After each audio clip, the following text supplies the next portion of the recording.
رمضان يا خير الشهور يا فضل رحمن غفور فيك البشائر غيثها يهدي السعادة والسرور أدرك مجيئك نعمة يحيي التراحم والشعور اقبل إلهي صومنا وقيامنا أنت الشكور. السلام علیکم ورحمۃ اللہ وبرکاتہ۔ آج سحور سیشن کے ڈے 18 میں آپ کو خوش آمدید کہتی ہوں۔ امید کرتی ہوں کہ آپ سب خیریت کے ساتھ ہوں گے۔ آج کے سحور سیشن میں ہم 18ویں پارے کا جو ہے وہ سمری دیکھیں گے۔ تو آئیے شروع کرتے ہیں۔ ربی شرح لی صدری ویسر لی امری واحلل عقدۃ من لسانی یفقہوا قولی رب زدنی علما۔ اعوذ باللہ من الشیطان الرجیم، بسم اللہ الرحمن الرحیم۔ 18ویں پارے کا آغاز جو ہے وہ قد افلح المؤمنون کی آیت سے شروع ہوتا ہے۔ اس میں جو ہے وہ تقریباً 2.5 صورتیں جو ہیں وہ اس پارے میں آتی ہیں، سورۃ المؤمنون، سورہ نور اور سورۃ الفرقان کی پہلی 20 آیات۔ تو آئیے سب سے پہلے جو ہے وہ سورۃ المؤمنون کو دیکھتے ہیں۔ سورۃ المؤمنون جو ہے وہ مکہ میں نازل ہونے والی آخری صورتوں میں سے ہے۔ بسم اللہ سمیت اس کی 119 آیات ہیں۔ پچھلی صورت کے آخر پر یہ ذکر ہے کہ اصل کامیابی قیام نماز اور قیام زکوٰۃ سے ہے، اور اس امر سے کہ اللہ تعالیٰ کو مضبوطی سے تھام لیا جائے۔ بس جس فلاح عظیم کا اس میں اشارہ ملتا ہے، اس کی تفصیل سورۃ المؤمنون کی ابتدائی آیات میں مذکور ہے کہ فلاح پانے والے وہ مومن ہیں جو محض نماز کو قائم نہیں کرتے اور زکوٰۃ نہیں دیتے، بلکہ اور بھی ان میں بہت سی صفات پائی جاتی ہیں۔ وہ دونوں قسم کی صفات ہیں، یعنی کن کن چیزوں سے بچتے ہیں اور کیا نیکیاں بجا لاتے ہیں۔ اس کے بعد یہ بھی فرمایا گیا ہے کہ اگرچہ زندگی کا پانی آسمان سے اترتا ہے اور اس کے بار بار آسمان سے نازل کرنے کا نظام موجود ہے، لیکن اگر کسی بنا پر بنی نوع انسان کو اللہ تعالیٰ سبق سکھانا چاہے تو وہ اس بات پر قادر ہے کہ اس پانی کو لے جائے۔ اس کی 2 صورتیں ہیں، یا تو یہ کہ پانی بار بار آسمان کی بلندیوں سے واپس کرنے کا جو نظام ہے، اس میں اللہ تعالیٰ کوئی تبدیلی فرما دے، جیسا کہ زمین کا پانی مسلسل بخارات کی صورت میں آسمانوں کی طرف بلند ہوتا رہا اور جب برستا تھا تو درمیانی گرم فضا کے نتیجے میں پھر واپس عروج کر جاتا تھا۔ اور دوسری صورت وہ ہے جو عام مشاہدہ میں آتی ہے کہ جب پانی زمین میں گہرا اتر جائے تو پھر گہرے کنوؤں کی تہہ سے بھی نیچے غائب ہو جاتا ہے۔ اس کے بعد پھر پانی کے مضمون کو آگے بڑھا کر ان کشتیوں کا ذکر ہے جو پانیوں پر چلتی ہیں، اور اس نسبت سے حضرت نوح علیہ السلام کی کشتی کا ذکر بھی آیا ہے کہ پانی کی سطح پر بلند رہنے کی استطاعت کشتیوں کو تبھی نصیب ہوتی ہے جب اللہ تعالیٰ کا اذن ہو۔ بلند سے بلند طوفان میں بھی کشتیاں پانی کی سطح پر بلند ہوتی رہتی ہیں اور معمولی سے طوفان سے بھی غرق ہو جاتی ہیں۔ جب قومیں آسمانی پانی سے جو روحانی طور پر ان پر نازل کیا جاتا ہے ناشکری سے پیش آتی ہیں تو دنیاوی پانی کی طرح اس سے بھی اللہ انہیں محروم کر دیتا ہے، اور یہ امر بھی ان کو فائدہ نہیں پہنچاتا کہ موسلا دھار بارش کی طرح مسلسل رسول ان میں آتے رہے ہیں، بلکہ سب کے انکار پر وہ مصر رہتے ہیں۔ پھر ایسے پہاڑی علاقے کا ذکر فرمایا جہاں پانی کے چشمے ابلتے تھے اور امن اور تسکین قلب کا موجب بنتے تھے۔ اسی وادی میں حضرت مسیح علیہ السلام اور ان کی والدہ کو دشمنوں سے نجات دیتے ہوئے اللہ تعالیٰ لے گیا۔ قرائن و آثار بتاتے ہیں کہ یہ وادی کشمیر ہی ہے۔ اس کے بعد آیت 79 میں یہ مضمون بیان فرمایا گیا ہے کہ ارتقائی منازل میں سب سے پہلے قوت شنوائی عطا ہوئی تھی اور اس کے بعد بصارت، اور پھر وہ دل انسان کو عطا کیے گئے جو گہری بصیرت رکھتے ہیں اور ہر قسم کے روحانی مضامین کو سمجھنے کی استطاعت رکھتے ہیں۔ اس کے بعد کچھ ایسی آیات آتی ہیں جن کے مضامین ان آیات سے ملتے جلتے ہیں جن پر تفصیلی بحث پہلے گزر چکی ہے۔ پھر ایک ایسی آیت ہے جو ایک نئے مضمون کو پیش فرما رہی ہے۔ قیامت کے دن جب انسانوں سے یہ سوال کیا جائے گا کہ تم زمین میں کتنی دیر رہے ہو، تو وہ کہیں گے کہ شاید ایک دن یا اس کا بھی کچھ حصہ۔ اللہ تعالیٰ اس کا جواب یہ دے گا کہ دراصل تم اس سے بھی بہت تھوڑا عرصہ وہاں ٹھہرے ہو۔ اس سے موت کے بعد جی اٹھنے تک کے زمانے کی طوالت کی طرف اشارہ ہے۔ دنیا اتنی دور دکھائی دے گی کہ جیسے آنن فانن گزر گئی، اور یہ وہ مضمون ہے جو روزمرہ انسانی تجربے میں آیا ہے کہ بہت دور کے ستارے جو اپنے حجم میں چاند اور سورج کے تمام نظام شمسی سے بھی بہت بڑے ہیں، محض چھوٹے چھوٹے نقطوں کی صورت میں دکھائی دے رہے ہیں۔ اس صورت کی آخری آیت ایک دعا کی صورت میں ہے جو حضرت صلی اللہ علیہ وسلم کو ان الفاظ میں سکھائی گئی کہ اپنے رب کو مخاطب ہو کر یہ عرض کیا کر کہ اے میرے رب، بخش دے اور رحم فرما، اور تو سب رحم کرنے والوں میں سے سب سے بہتر رحم کرنے والا ہے۔ اس کے بعد 18ویں پارے میں سورۃ المؤمنون کے بعد سورۃ النور آتی ہے۔ یہ مدنی صورت ہے اور یہ ہجرت کے 5ویں سال نازل ہوئی۔ بسم اللہ سمیت اس کی 65 آیات ہیں۔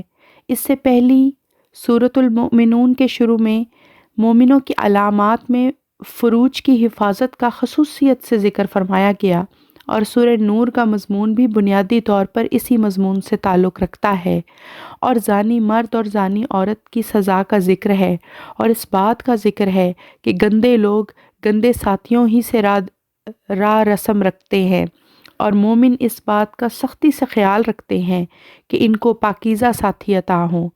اس ضمن میں یہ بھی تاکید فرمائی گئی کہ وہ بدبخت جو پاک دامن عورتوں پر الزام لگاتے ہیں اور اس کی بہت بڑی سزا پائیں گے۔ اسی صورت میں حضرت عائشہ صدیقہ رضی اللہ تعالیٰ عنہا جو انتہائی پاک دامن تھیں، ان پر بعض بدبختوں کے الزام کا ذکر ملتا ہے اور اس کی سزا کا بھی۔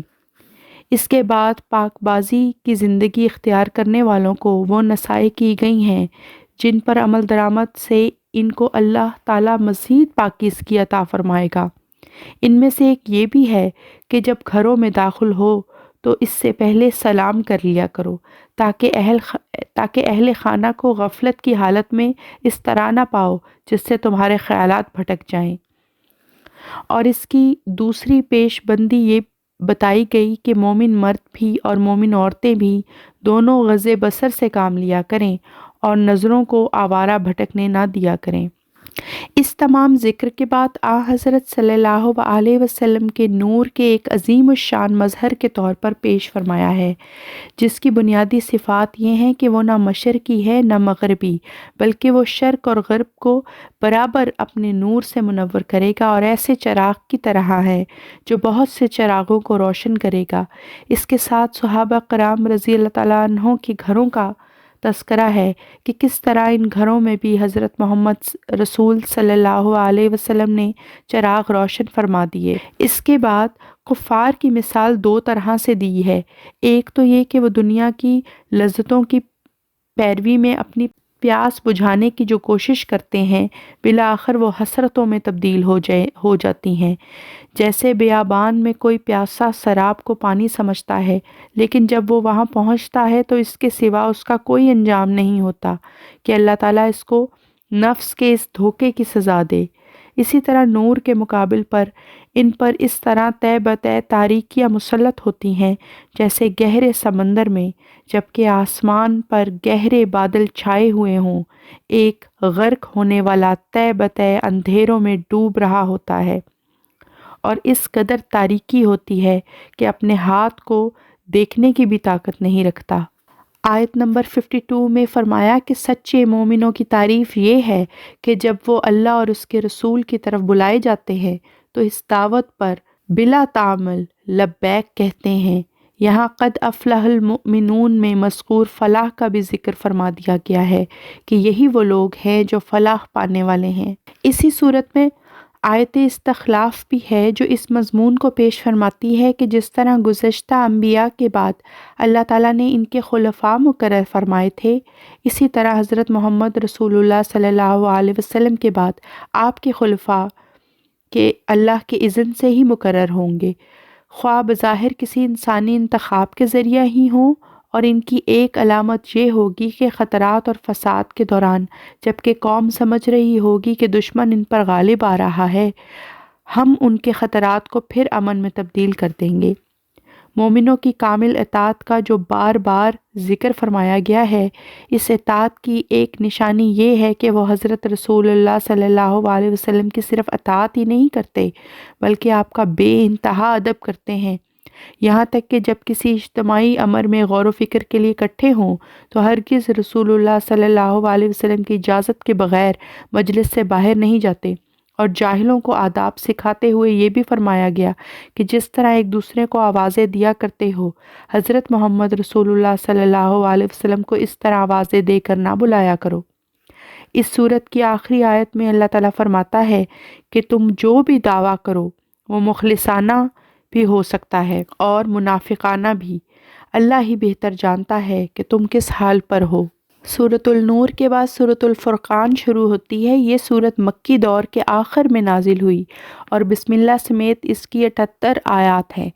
اس سورت کے آغاز میں یہ ذکر ہے کہ اللہ تعالیٰ نے حضرت محمد رسول اللہ صلی اللہ علیہ وسلم کو وہ فرقان یعنی عظیم کسوٹی عطا فرمائی ہے جو سچے اور جھوٹے کے درمیان بہت نمایاں فرق دکھاتی ہے۔